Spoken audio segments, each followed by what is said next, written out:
Hi everyone. So if you've been keeping up with my videos, you'll probably notice that this one's gonna be seem like a tangent, but I'm sort of doing this for a friend, so we'll see how this goes.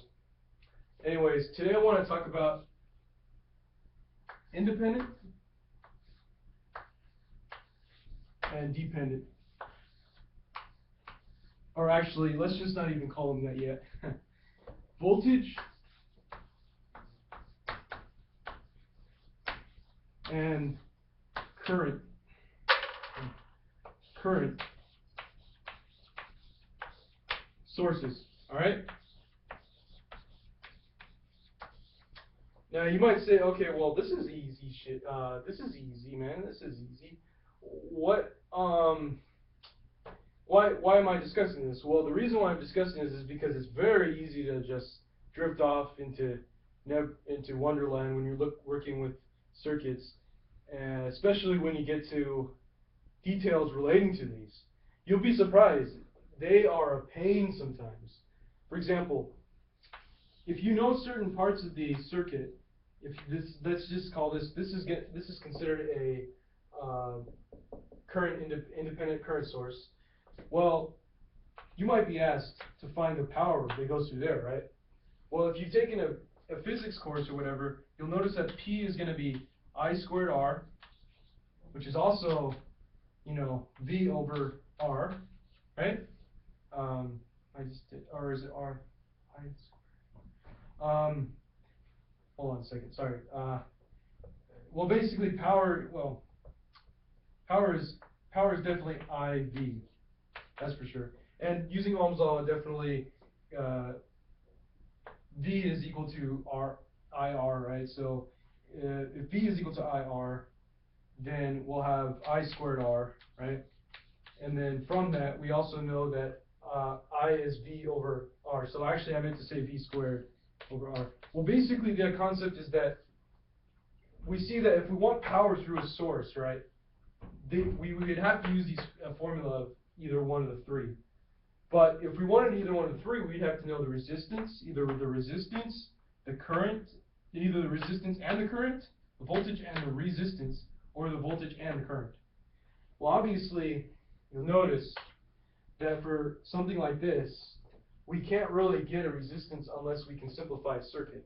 So we might be able to use like Thevenin, whatever, to get the resistance, the equivalent resistance across this voltage source. But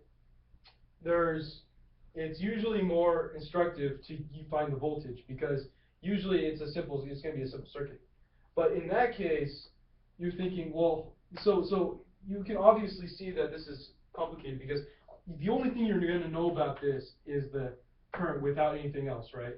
So if you want to find the voltage, and so when you look at this, you have this tendency to say, well, there's no resistance. I hate that. Why aren't we given everything, right?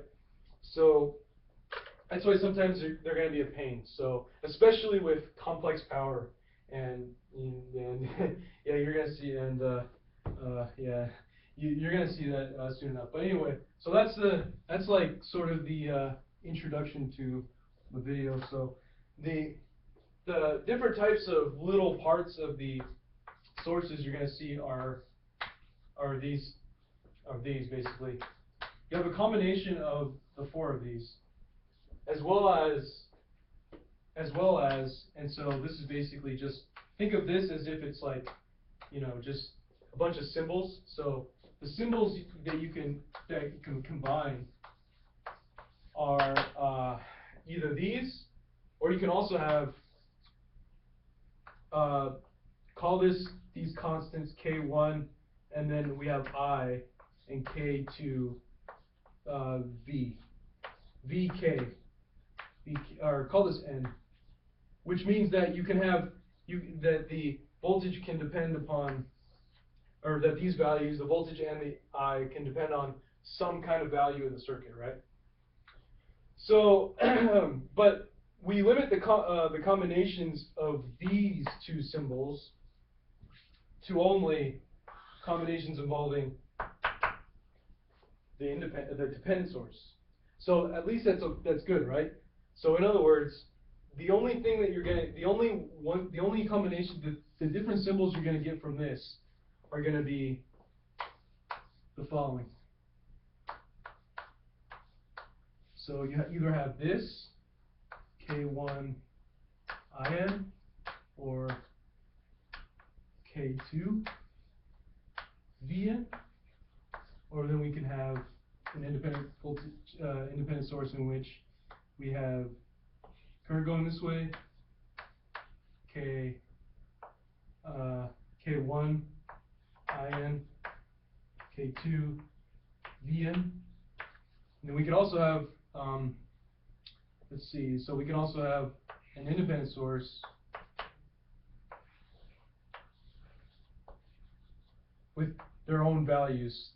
It's just going to be either, you just have either V here or I.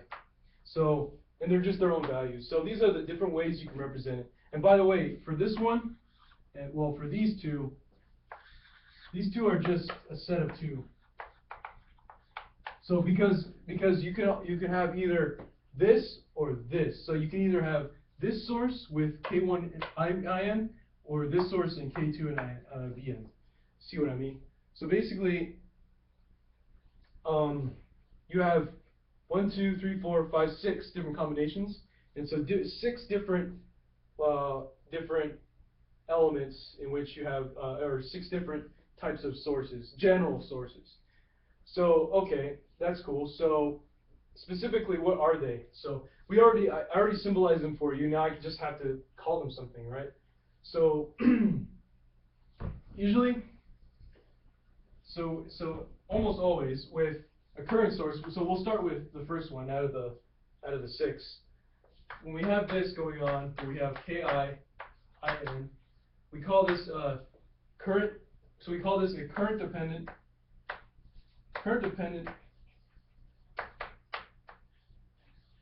current source. Or sorry, voltage source. Because the plus and the minus and plus represents a voltage source. All right. So the next one is going to be the error.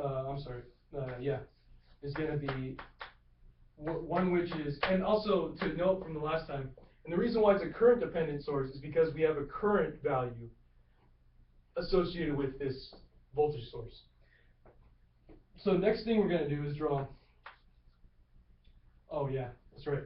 So the next one is still going to be a voltage source, except now we have a voltage related to it. So now we're going to call this a voltage dependent voltage source. All right, so okay, that's cool. And so now the next one is going to be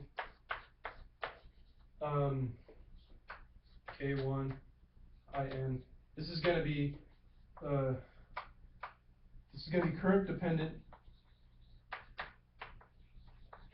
voltage. Current source.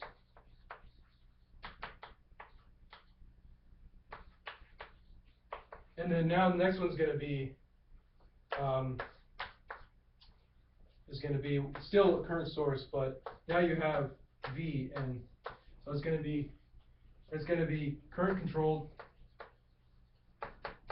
or current dependent. This is going to be voltage dependent this time. Current source. I'm sorry, I'm trying to go quick because of YouTube. Anyway, so thank you. And then now these ones, see, these are the last ones, are just going to be independent sources. So they're independent.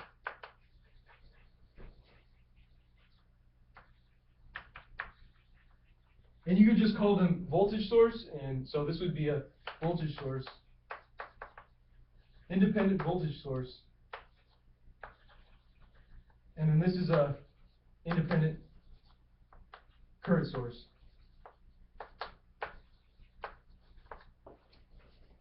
So okay, so that's pretty nice. All right, earlier in the video, and so hopefully you can understand exactly how to name all 6 of the general sources. And so now I wanted to move on to something important, because that relates specifically to the independent and the dependent current source. So let's say if we have this, and it doesn't matter how it's controlled. We have this, or we have this. I'm sorry. We have this and this, right? So now, remember we were concerned about voltage?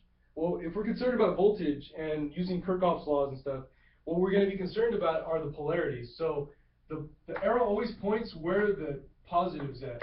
So it might seem as though, because of the fact that the arrow itself might represent the current, where the current's going to travel, that positive is on the bottom and minus is on top. But it's actually, this is the convention. So whenever you see it like this, always know that the positive is going to be on the position of where the arrow's at, the arrowhead is at, and the minus is going to be where the tail's at. So this is a very important thing, because when you're doing circuits, you're going to say, oh, you will almost definitely switch them on accident. It's very important you get this down. All right, thank you for watching.